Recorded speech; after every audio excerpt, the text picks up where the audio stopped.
le premier point de blocage, c'est déjà le passage de l'école primaire au collège, qui est déjà une vraie difficulté, avec l'écriture de nos programmes sur ces deux établissements différents. Alors, on est bien d'accord que sur ces deux ouvrages, on se réfère aux objectifs de fin de cycle 3 et on ne va pas plus loin. On reste vraiment sur les objectifs de cycle 3. L'idée, c'est clairement de donner du sens aux notions. Vous ne trouverez pas de recette de cuisine, entre guillemets, dans ces deux fascicules. Par exemple, vous ne trouverez pas de formulaire de calcul d'air ou de périmètre. Un exemple à gauche sur les fractions, un exemple à droite sur le R et périmètre. Pour placer un point sur une demi-droite graduée ou lire son abscisse, on revient à la bande unité, au dixième de la bande unité. On met en parallèle dans le fascicule, vous trouverez le parallèle entre les bandes unité et la demi-droite graduée à chaque fois.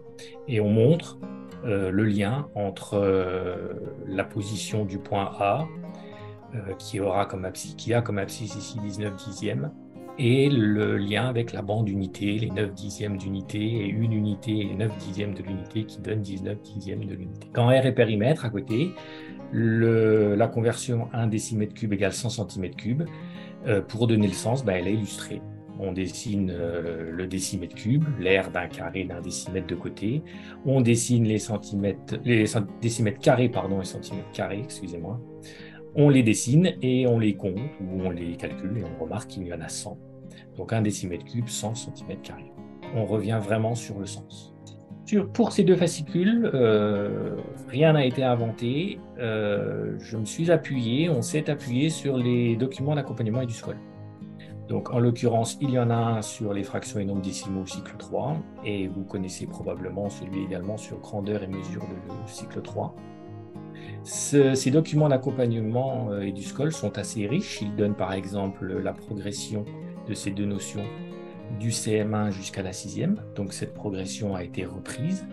Ces documents d'accompagnement donnent des préconisations. Je prends l'exemple sur les fractions, c'est marqué à un moment que les fractions supérieures à 1 seront très vite introduites. Donc dans le fascicule, dans le livret, vous avez des fractions supérieures à 1 qui arrivent très très rapidement dans les premières pages du livret. Exemple de progression. Donc dans le livret fraction, on commence par la fraction de l'unité, la bande unité, en lien avec la mesure d'une longueur. On parle des aires, bien évidemment. Le deuxième point, c'est la fraction en lien avec la demi-droite graduée. Et on termine par la grande nouveauté de 6e, qui est la fraction comme quotient. Ce sont en fait les trois étapes, en gros, CM1, CM2 pour les deux premiers points et la nouveauté de 6e pour le troisième point. Sur R et périmètre, c'est mentionné dans le document d'accompagnement EduScol de commencer par travailler sur la grandeur, sans la mesure. Donc vous trouverez au début du travail sur les grandeurs, plus grande R que, plus petit périmètre que. Les mesures sont introduites ensuite avec une unité étalon. Les unités usuelles arrivent dans un temps suivant et les calculs, éventuellement les formules, dans le dernier point.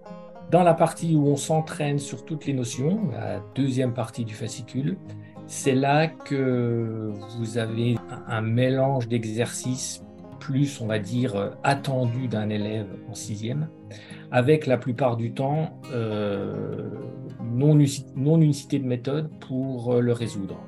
Et c'est pour ça que la correction détaillée à laquelle l'élève aura accès en ligne via un QR code est une correction dans laquelle on propose plusieurs façons d'obtenir le résultat. La méthode experte, en fait, n'est pas privilégiée dans ce fascicule. On s'adresse bien à des élèves qui, a priori, sont fragiles, voire en difficulté avec la notion. Donc l'idée n'est pas de les emmener trop vite sur la méthode experte, mais une méthode pour résoudre l'exercice.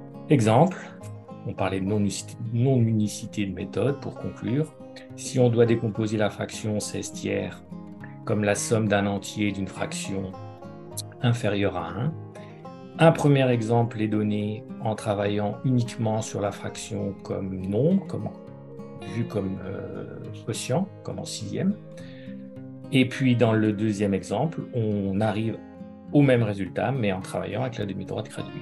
Alors certains élèves peut-être s'appuieront plus sur la demi-droite graduée, qu'ils maîtriseront peut-être mieux. D'autres voudront peut-être travailler avec la fraction en tant que nombre, en tant que quotient. Ben voilà, un exemple de non-unicité de méthode pour arriver au même résultat, à savoir que 16 tiers, c'est 5 plus un tiers.